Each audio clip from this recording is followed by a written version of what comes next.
Hello learners, welcome back to the video of subject verb agreement. So continuing with the topic today, we'll see another important point to remember about subject verb agreement. So today's topic will start with these words which you can see on the note, as well as with, together with, in addition to, along with, no less than, except, besides, and not. When we join any two subjects, subject 1 plus subject 2, using any of these words, so the verb agrees with the first subject. अगर हम दो subjects को इनमें से किसी भी word से join करते हैं तो जो हमारा वर्ब है वो हमेशा फर्स्ट सब्जेक्ट के साथ एग्री करता है. Like for example, Mohan as well as his friends dash come to school. तो यहाँ पे हैज़ आएगा या हैव आएगा, कैसे डिसाइड होगा? तो हमारा जो फर्स्ट सब्जेक्ट है वो मोहन है, सेकेंड सब्जेक्ट हमारा है his friends. So as I told you the verb agrees with the first subject. तो हमारा जो फर्स्ट सब्जेक्ट है वो सिंगुलर है, तो हम सिंगुलर वर्ब का यूज करेंगे.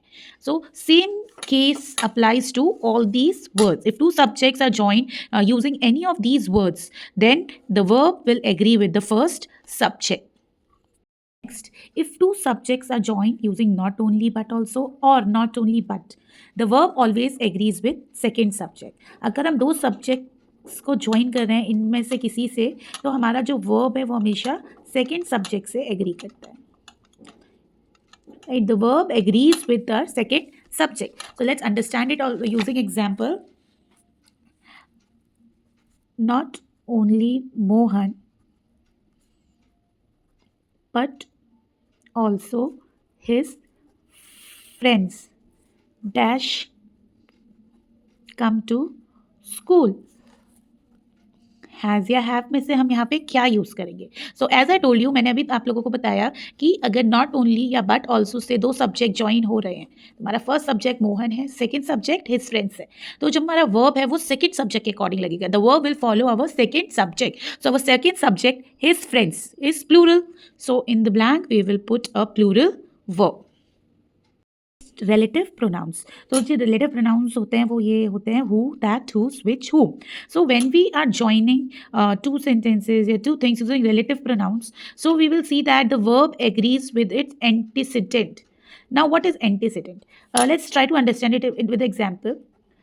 The man who works here is my uncle. तो इसमें relative pronoun who है और एंटीसीडेंट वो नाउन होता है जिसको रिलेटिव प्रोनाउन रिफर करता है या पॉइंट करता है. राइट, तो ये एंटीसीडेंट होता है.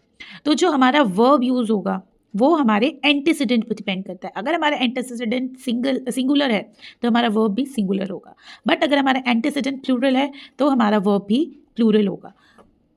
Like the men who work here are my uncles. तो देखो हमने एंटीसीडेंट हमारा प्लूरल है, तो जो हमारे वर्ब हैं वो भी प्लूरल फॉर्म में ही यूज हो रहे हैं. ओके, अगली चीज जो हमें याद रखनी है, a number of, the number of. In case of a number of, noun will be plural, verb will be plural. Noun will be plural, verb will be plural. लेकिन अगर द नंबर ऑफ यूज हुआ है तो noun तो plural होगा but जो verb होगा वो सिंगुलर होगा.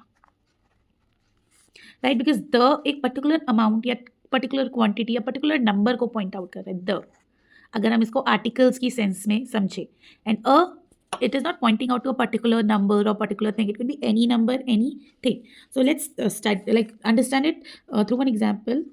A number of students are present, 10. The number of students is 10. तो देखिए यहाँ पे भी अ नंबर ऑफ स्टूडेंट्स है लेकिन इसमें हमने प्लूरल यूज़ किया है, और यहाँ पे द है, सिंगुलर यूज़ किया है. Next, most of, some of, half of, plenty of, a lot of.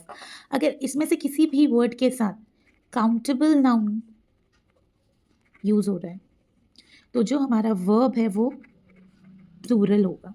लेकिन if we are using before uncountable noun तो जो हमारा वर्ब है वो सिंगुलर होगा. Why? Because the concept is quite clear. Uncountable noun को हम काउंट कर ही नहीं सकते तो उसका प्लूरल पॉसिबल नहीं है. जिस चीज़ को हम काउंट ही नहीं कर सकते उसका प्लूरल कैसे करेंगे, राइट? तो अगर इनमें से कोई भी वर्ड काउंटेबल नाउन के पहले यूज़ हो रहा है तो हमारा वर्ब प्लूरल होगा. लेकिन अगर अनकाउंटेबल के साथ यूज़ हो रहा है तो हमारा वर्ब सिंगुलर होगा. Like for example, most of my students are hard working.